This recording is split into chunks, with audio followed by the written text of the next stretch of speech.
मेरे प्राण ना रहेंगे यह दान करते करते।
जल के मछली का जीवन एक बार संभव है, लेकिन मैं इनको देखे बिना नहीं रह सकता।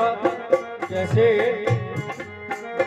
जल के बिना कदाचित मछली शरीर धारे, पर मैं न जी सकूंगा इनको बिना निहारे।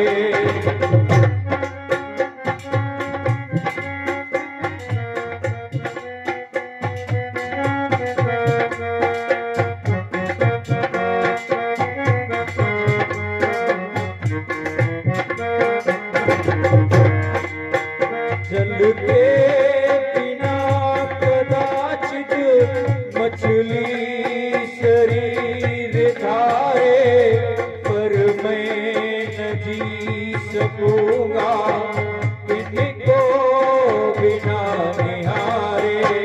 कौशिक सिहर रहे हैं, कौशिक सिहर रहे हैं, मेरे अंग डरते डरते भागो।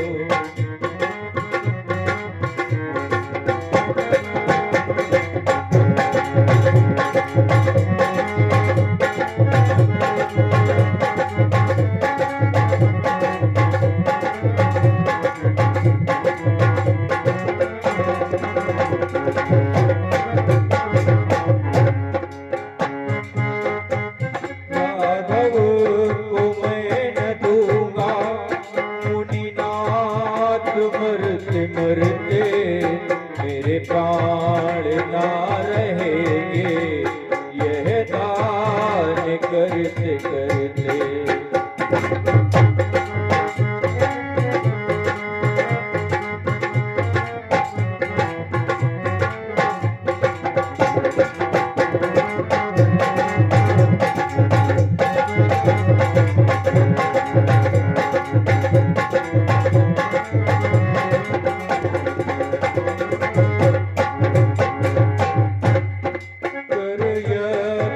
चौथे पन में सुत चार मैंने पाए, पितु मातु गुरुजनों को राघव इन्हें दिलाए।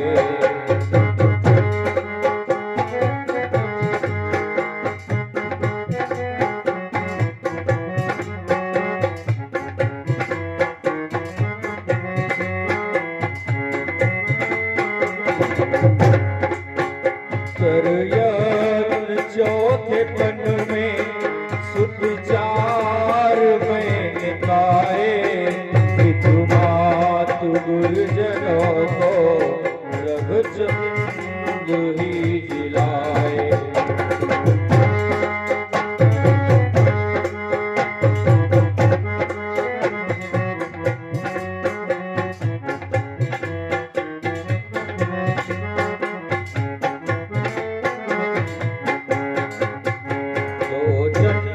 चकोर तन में लोचन, चकोर तन में छवि पान करते करते मेरे प्राण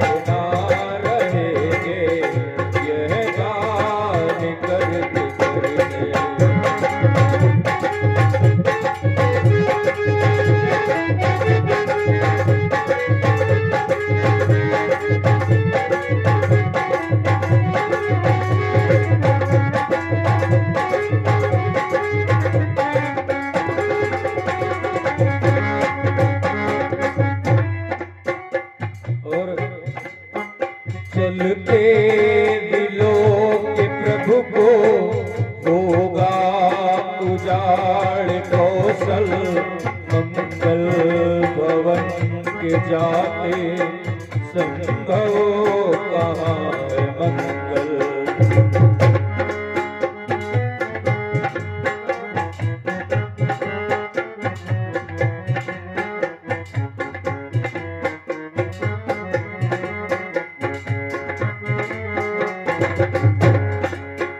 चलते विलोक के प्रभु को होगा उजाड़ कौशल, मंगल भवन के जाते संभव कहाँ है मंगल।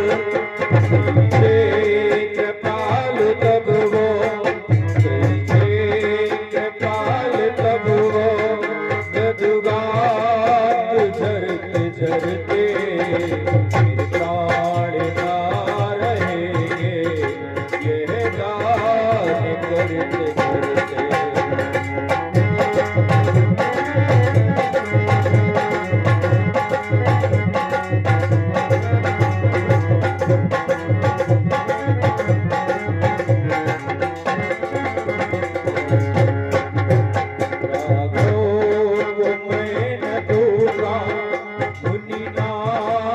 मरते मरते मेरे प्राण ना रहेंगे, यह दान करते करते।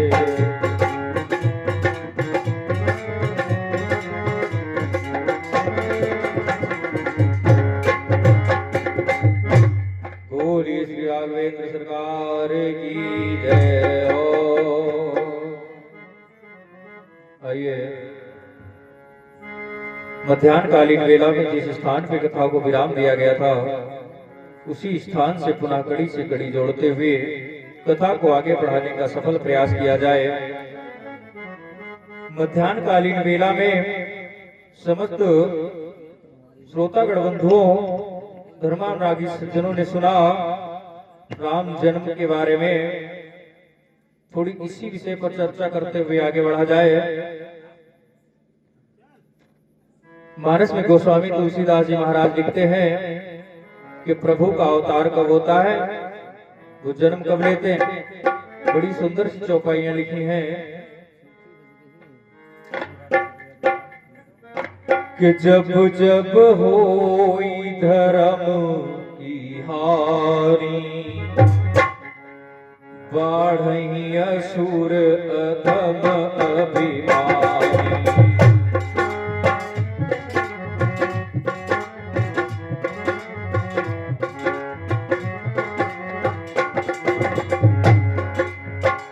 जब जब होई धर्म की हानि, बाढ़ई असुर अधम अभिमानी।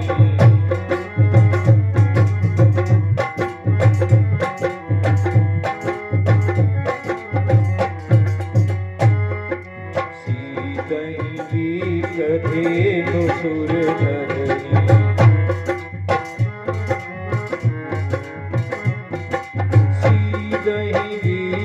धेनु सुर धरनी, करहियो नीति जाई नहीं मरनी।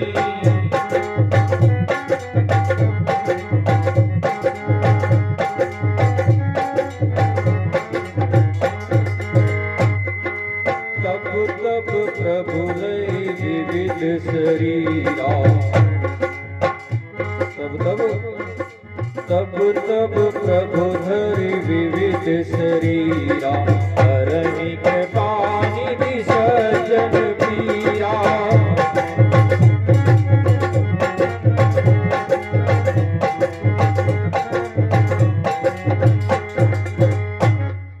इसलिए जब जब इस पृथ्वी पर अत्याचारियों का अत्याचार बढ़ जाता है, पापियों का पाप बढ़ जाता है, तब प्रभु और जब वो लोग धर्म को प्रताड़ित करने लग जाते हैं, परेशान करने लगते हैं, तब प्रभु विविध शरीर लेकर के, अनेक प्रकार के शरीर लेकर, जन्म लेकर तब पृथ्वी पर अवतरित होते हैं। वैसे और फिर मानस में गोस्वामी तुलसीदास जी ने, ऐसे तो अगर देखा जाए तो राम जन्म के हेतु अनेका, मतलब भगवान राम के जन्म के अनेकों कारण हैं, लेकिन बाबा महादेव जी ने पार्वती जी को 5 कारण बताए। कौन कौन से? पहला कारण कल जो आप लोगों ने सुना था, नारद मोह। कल सायंकालीन वेला में आप लोगों ने जो नारद मोह, मतलब भगवान की माया से बना हुआ नगर, भगवान की माया से बनी हुई सुंदर कन्या, और नारद जी के मन में उस कन्या से विवाह करने का विचार आया, तो प्रभु ने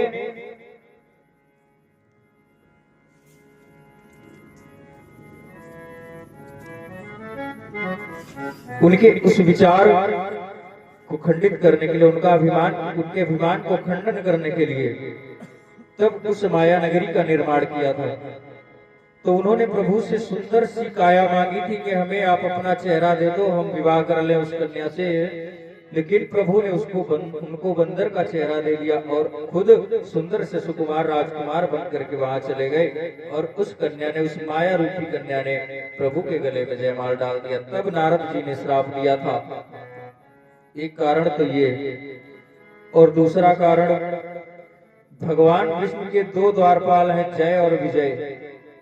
इनको सनकादिक ऋषियों ने श्राप दिया था कि जाओ 3 जन्मों तक तुम राक्षस होगे, राक्षस कुल में जन्म लेगा। 2 कारण हो गए। और तीसरा कारण वृंदा, तुलसी, जो पूर्व जन्म में जालंधर नामक राक्षस की पत्नी थी, और इनको भगवान ने उस जालंधर को भगवान ने छल से मरवाया था, देवताओं के द्वारा छल से मरवाया था।